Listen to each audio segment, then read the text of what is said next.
is Catalea. So I have a very special friend for you guys to meet today. She's here in this pouch and she's been posted on my Instagram and Facebook a couple times as well as my TikTok. If you haven't followed me on TikTok, you should do that. So I've had her for many months now, but I didn't really feel comfortable making a video about her until I was absolutely confident in the way that I was caring for her and until I felt like we had a routine going and I wanted to work with her for quite some time first before sharing her with all of you. So this is Opal. She is a little shy at the moment because I'm just waking her up. She is a South American woolly opossum, or just possum. Opossum is pronounced possum, but it basically describes the possums and marsupials from the Americas. Come on out, Opal.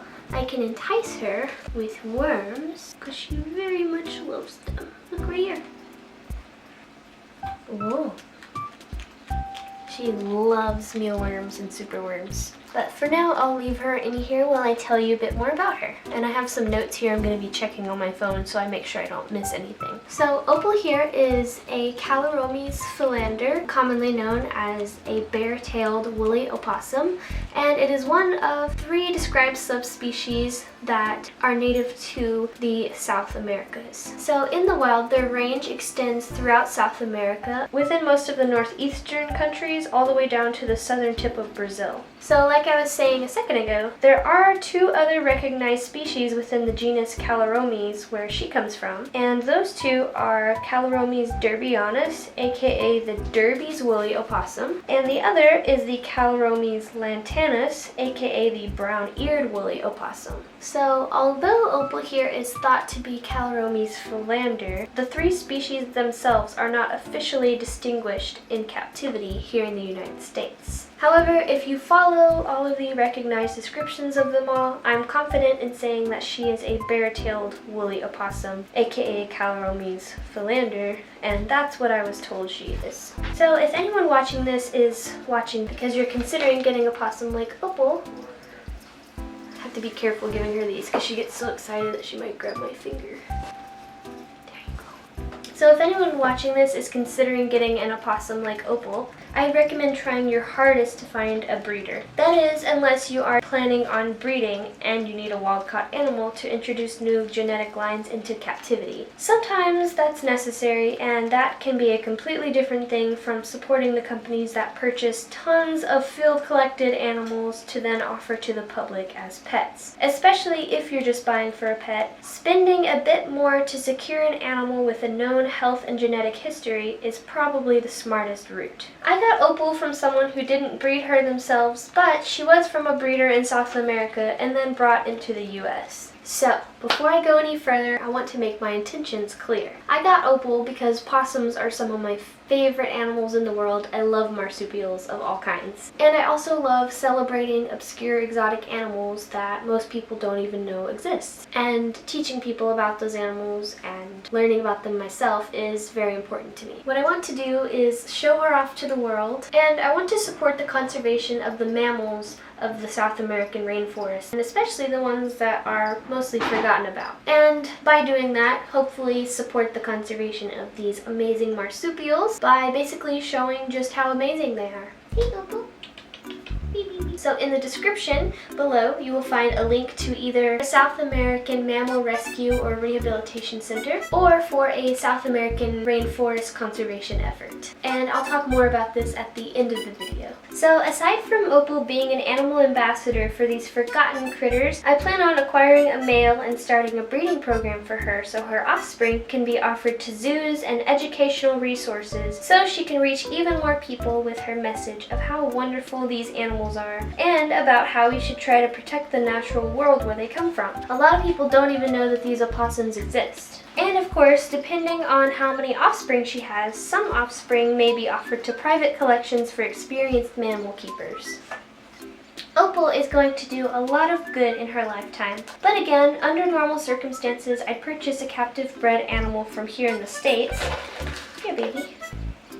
But But since my intentions are to breed her and introduce new genetics and new US-born captive bred animals, she was a great option for me. Something to keep in mind though when it comes to caring for them, or pretty much any uncommon exotic animal, it's pretty much trial and error. You can take things from other people's experiences with these animals, however, no one really knows the perfect way to care for them. Just think, the first people who ever kept sugar gliders, they had to learn the best ways to care for them, and they documented their experience and methods over time to develop a standard of care. But things change, and we're always learning with animals. The same goes for these opossums, and especially exotics in general. Since not many have kept or worked with them, there's a lot to be discovered. So these opossums are nocturnal, as I'm sure you can tell by her eyes. It's getting dark right now. I wanted to wait until dark to show her to you guys so she would be a bit more active. So hopefully the video is not too dark. But in the wild they like to sleep in tree hollows, and they enjoy decorating them with leaves and small twigs. So I give her some foraging items every so often that she can rearrange and place where she likes. I offer multiple sleeping pouches for her, but this one is her favorite. So let's see if she will want to come out for this part so you guys can see her tail. Come on, Beeb.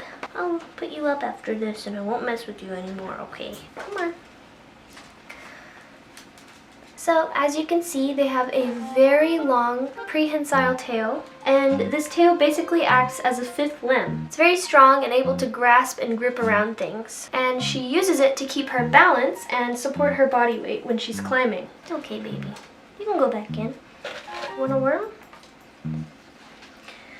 Eventually I'm planning on upgrading her to a triple critter nation when I have more space, just like the one my gliders are in next to her. Opal here is an omnivore, and she eats a huge variety of fruits, a few veggies, a lot of bugs, and a lot of proteins as well, including eggs, chicken, and even some small rodents sometimes. Possums generally have a huge variety in their diet. Opal's species in particular, however, enjoys a lot of fruit, especially because of where they come from. She loves papaya, which is actually a native fruit species where she's from, and I did a little feeding video on TikTok, but I'll be doing an in-depth one if you guys are interested in seeing that in the future. One thing I have noticed that I've been having an issue with, she's been having a bit of dryness in her tail, but I've been applying coconut oil to it regularly, and I also have a humidifier going in the room 24/7, and lots of plants in here, and the humidity generally stays above 40%, but it's still difficult keeping up with that. Personality-wise, I haven't noticed a lot of bonding capabilities. These possums are solitary in the wild, except for the minimal time that they spend together when they're breeding, and the most time they spend with each other is when a mother is raising her young. So other than that, they're pretty much completely solitary. Opal knows that I won't hurt her, and she knows that I am the giver of food, but she doesn't really seem to enjoy a lot of petting or touching. She tolerates it, and every now and then I'll see that she kind of enjoys it a little bit, but it's not her favorite thing. She mostly just wants food, and that's probably the thing that makes her the happiest in the world. She likes to be taken out of the cage for treats and exploring sometimes, but for the most part, she just needs herself and her food and her enrichment items. So the point of this video was mostly just to introduce her to you guys. I can do many more in-depth videos on her and her care if you guys are interested in that. And I'll go ahead and show you guys her cage as well for this video so you can kind of see how I keep her. But I do plan on upgrading her to an even larger cage. This one's pretty big, but I do want to get her into a triple critter nation like my sugar gliders are in next to her. So I'll show you guys both of those. So here's her cage. On the outside you'll see her. I give her 2 waterers. She doesn't really drink that much water. She gets most of her water from her high fruit intake in her diet. She has a lot of branches and sticks and hammocks to climb on. I use some wood from my peach tree in the backyard because I know it's not going to be toxic. And I offer her 3 different sleeping pouches. This one's a hammock type of thing. Again, in the future, I plan on upgrading her to a double critter nation cage like this one that my gliders are in.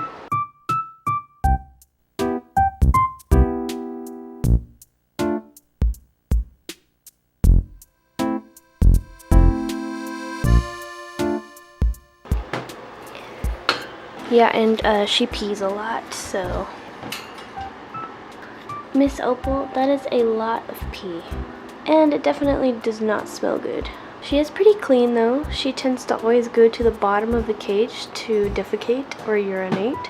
Then she's got to clean her hands afterwards to make sure she didn't get any mess on herself. Miss Opal, she's so cute.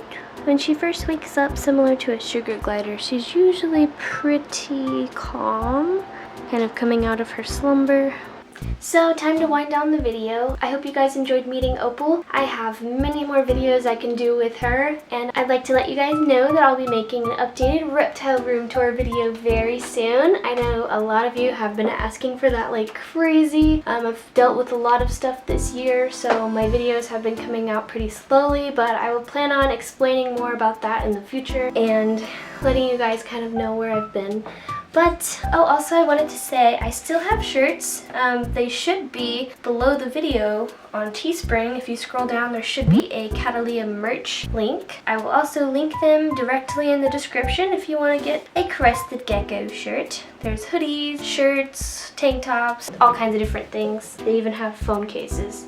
Check out how flipping cute this is. So, I am trying to make it to Tinley. If you guys come to Tinley and you're wearing my merch, I will probably cry. Just telling you that right now. I'm gonna try and go to Tinley. Budget's a little tight right now, but I'm gonna try to make it. If I do, I hope to see some of you guys there. And if you have any questions about Opal, please leave them in the comments. I hope I gave a pretty good general idea of Opal here and my plans with her. Check the links in the description because I want to make sure that with this beautiful girl here, I can help support the conservation of these animals and the places that they come from. So I'll probably link to a rainforest conservation in the area where she's from. Again, I want to make sure I find something very reputable and trustworthy before I share that with you guys. Me and Opal will see you guys in my next video. If you have any questions about her, please leave them in the comments and follow us on Instagram, TikTok, and Facebook to see more of her. Here you go, baby.